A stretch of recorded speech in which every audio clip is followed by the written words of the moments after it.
प्रणाम प्रणाम। जय गजानन। जय गजानन। हम्म, गजानन बोलो। बाबा से ही जुड़ी मैं आपसे हाँ, बोलो और बोलो। थोड़ी-सी जानकारी लेना चाहती हूँ। क्या जानकारी?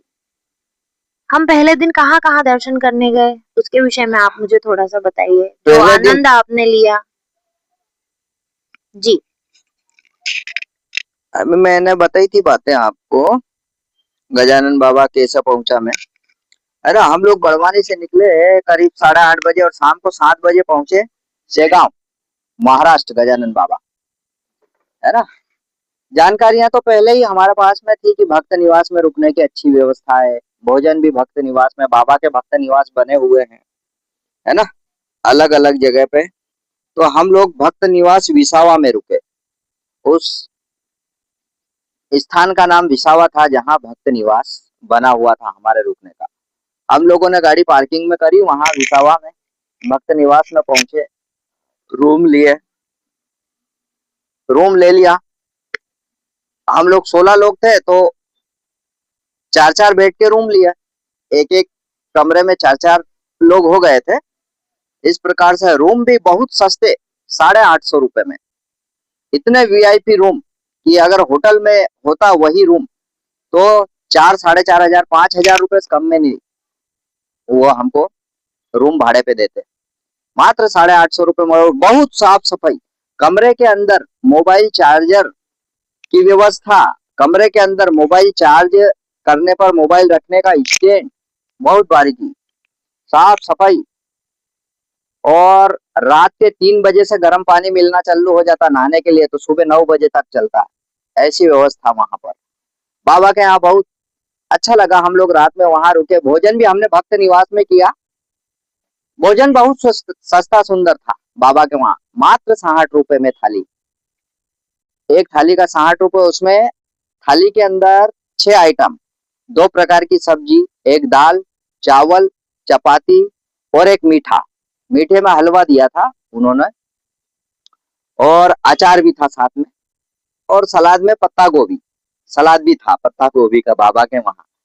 बहुत राजाशाही का भोजन, बिल्कुल सात्विक भोजन, शुद्ध भोजन। मिर्च मसाला कुछ भी नहीं उसमें।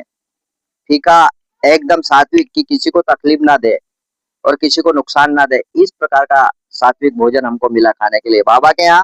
उसके बाद में भोजन किया हमने, चाय पी। चाय पीने के बाद में जिसको कॉफी लगी कॉफी पी।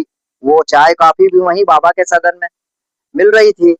आनंद किया, बहुत आनंद किया। उसके बाद में हम लोग सो गए अपने अपने कमरे में जाके। 4, 4:30 बजे रात को सुबह उठ गए हम लोग। स्नान वगैरह करके फिर मंदिर जाने के लिए तैयार हुए थे हम लोग बाबा के वहां। मंदिर जाने की तैयारी करी, सभी लोगों को कहा भाई सब तैयार हो जाओ। तो हम लोगों ने 5 बजे भी चाय पी ली। उसके बाद स्नान के बाद भी भक्त निवास में चाय पी ली। चाय पीने के बाद वहां पर सुबह 7 बजे से लेके तो 9:30 बजे तक सुबह नाश्ता भी दिया जाता है।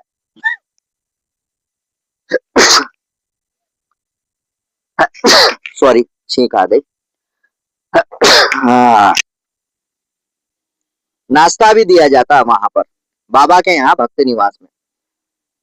तो हम लोगों ने नाश्ता तो नहीं किया, चाय पी। और चाय पीकर हम हमारी पार्किंग में बस लगी हुई थी वहां आ गए हम लोग।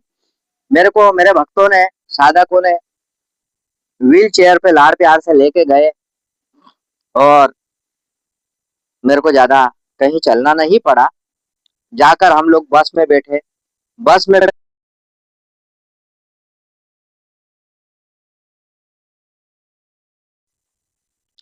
बाबा के वहां पर हम लोग पहुंचे, समाधि मंदिर के वहां पार्किंग लगाई। अब इस बीच में एक दुखद घटना घट गई थी कि हमारी गीता दीदी के नाना जी इस दुनिया में नहीं रहे, परलोक गमन हो गया उनका। हमने गीता दीदी से बात करी कि अपन लोग दर्शन करके बाबा के चलते हैं बड़वानी। लेकिन गीता दीदी ने मना किया कि अब आ गए हैं और अपने जाते जाते तक तो बहुत समय हो जाएगा और नाना जी का भी अंतिम संस्कार कर दिया जाएगा, इसलिए अब जाने से कोई मतलब नहीं, बाद में ही चले जाएंगे। बोले अपन शांति से अब दर्शन करें। गीता जी का भी दुख अपार था।